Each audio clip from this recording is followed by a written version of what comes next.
मौत के दलदल में एक बहादुर योद्धा कुछ खोज रहा था। तभी पानी के अंदर से अचानक पौराणिक 9 सिरों वाला अजगर हाइड्रा बाहर आ गया। लेकिन वो आदमी घबराया नहीं, बल्कि तुरंत अपनी तलवार निकालकर उस पर वार करने लगा। उसने 81 वारों के बाद हाइड्रा के 7 सिर काट दिए। अब बस 2 सिर बचे थे, जिन्हें उसने एक ही वार में काटकर डबल किल कर दिया। फिर वो दूसरे चैलेंज की तरफ बढ़ा। इस बार सामने था एक जंगली सुअर। जैसे ही सुअर दौड़ता हुआ उसकी ओर आया, वो पेड़ पर चढ़ गया और ऊपर से छलांग मारकर शेर की तरह उस पर हमला किया। फिर उसने एक भारी हथौड़ा उठाया और सीधे उस सुअर के सिर पर दे मारा। चुनौती पार हो गई। इसके बाद वो एक गुफा में पहुंचा, जहां का रक्षक था एक शेर, जो कि तलवार और भालू से भी नहीं मरता। हालात की जानकारी न होने के कारण वो आदमी सीधे शेर का शिकार बन गया। पर अगले ही पल उसने अपनी पोजीशन सुधार ली और शेर की गलती का इंतजार करने लगा। जैसे ही मौका मिला, उसने शेर की टांग पकड़कर पूरी ताकत से उसे गिरा दिया और शेर को भी हरा दिया। इस आदमी की ताकत का राज ये था कि वो ज़ीउस का नाजायज बेटा था। ज़ीउस एक बार धरती पर आया और एक आम औरत से उसका जन्म हुआ। लेकिन जब ज़ीउस की पत्नी हेरा को ये पता चला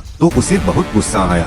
उसने अपनी आंखों से 2 सांप निकाले और बच्चे को मारने भेजे। मगर वो बच्चा, जो कि आधा इंसान और आधा भगवान था, यानी हेरक्युलिस, ने आसानी से दोनों सांपों को मसलकर मार डाला। समय के साथ उसकी प्रसिद्धि बढ़ती गई, यहाँ तक कि वह एथेंस के राजा के बराबर हो गया। लेकिन दूसरे राजा को ये बात पसंद नहीं आई। उसने हेरक्युलिस को एक जहर मिला शराब पिलाई और उसकी पत्नी व बेटे पर 3 खूंखार कुत्तों को छोड़ दिया। इससे हेरक्युलिस को ये भ्रम हुआ कि उसने खुद ही अपने परिवार को मार डाला। राजा ने इस मौके का फायदा उठाकर उसे देश से निकाल दिया। जिन सालों में वह बाहर रहा, उसने अपने साथियों के साथ एक से एक युद्ध जीते। लेकिन एक दिन उसके भतीजे को समुद्री डाकुओं ने पकड़ लिया और उसे यातनाएं देने की योजना बनाई। जैसे ही रस्सी जलाकर उसे मारने की तैयारी होने लगी, तभी उसका भतीजा मुस्कुराया, क्योंकि उसे परछाई में हेरक्युलिस दिख गया था। हेरक्युलिस सामने आया, लेकिन डाकू हंसे, क्योंकि उनकी संख्या 40 थी और वो अकेला था। मगर देखते ही देखते उसने 5 लोगों को चित कर दिया। डाकू सरदार ने पूरा हमला करवाया,